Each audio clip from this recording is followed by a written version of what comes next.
Well, good morning, everybody. It's Saturday, and it is February 13th. One more day till Valentine's Day.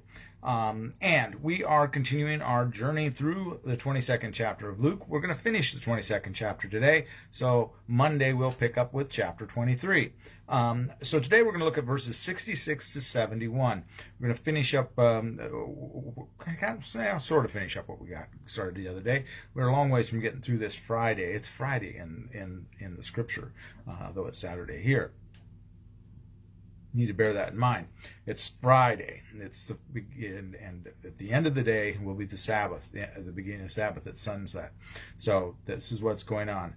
So it's kind of a time crunch that they're going on from here until we get to the crucifixion, and even after the crucifixion, and kind of the crunch of having Jesus on the cross on the Sabbath and all of that. And that's why they take him down. But we'll get to that as we go along.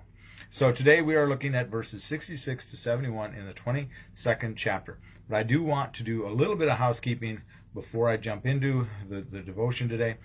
We are planning to have church tomorrow. The committee that votes on whether we have church or not because of the weather wasn't a unanimous decision, but it was decided that we'll let people be adults and make decisions for themselves. And I think that's the way we should do things whenever we can. So if you wish to come to church, even though it is very, very cold out, there's no doubt about that. And if you wish to come to church, we will be here and we'll be worshiping. If you don't, then feel free to pull up on Facebook and take a chair and watch the live stream from the comfort of your own home. So that is the two options that are available. Really, those two options are available every Sunday. We'd love to see you in church, but we understand if it is brutally cold. So, but we did talk to some of the people that would be coming from out of town and whatnot, and all of that. So we kind of did a little more visiting with people than normal, but fact finding. So at any rate, that's where we're at. And so let's jump into the devotion for today, finishing up the 22nd chapter of Luke's Gospel, 66 to 71.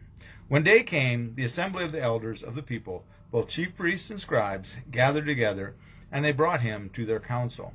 They said, "If you are the Messiah, tell us." He replied, "If I tell you, you will not believe, and if I question you, you will not answer. But from now on, the Son of Man will be seated at the right hand of the power of God." All of them asked, "Are you then the Son of God?" He said to them, "You say that I am." Then they said, "What further testimony do we need? We have heard it ourselves from his own lips." Okay.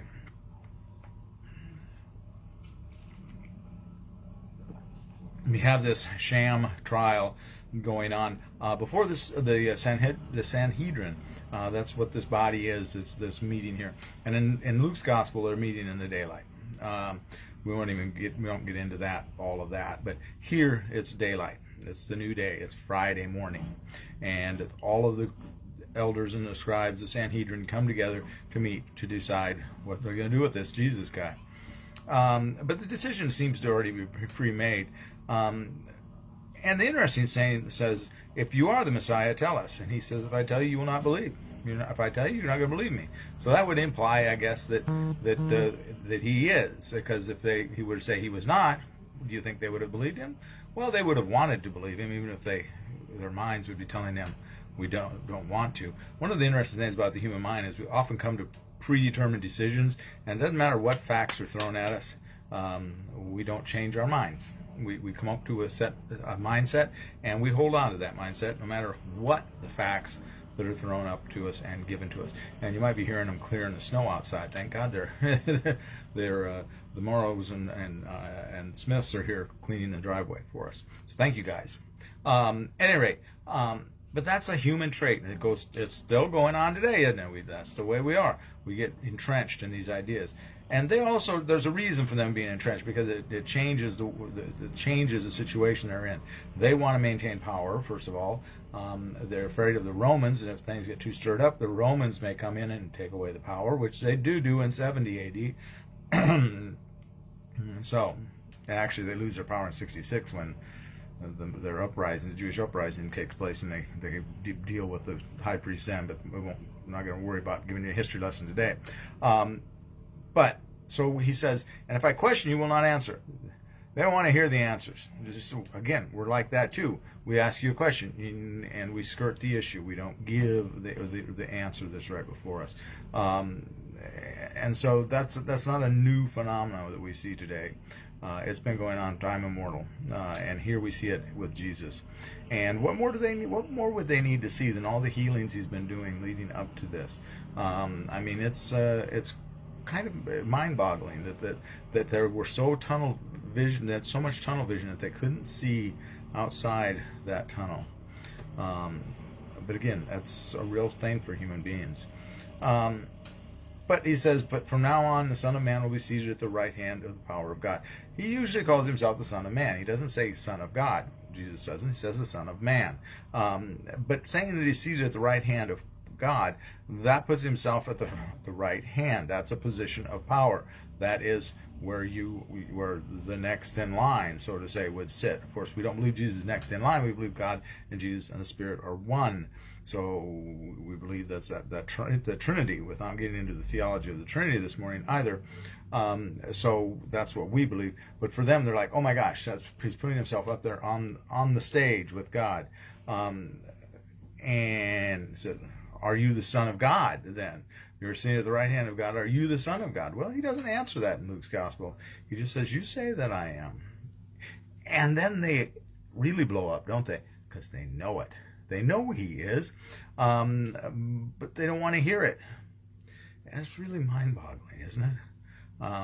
There's parts of this whole trial with Jesus that are really, really troubling, on how much of a, disassociation we can put up, how much of a block we can put up, that God is right there before us, and yet we won't see him.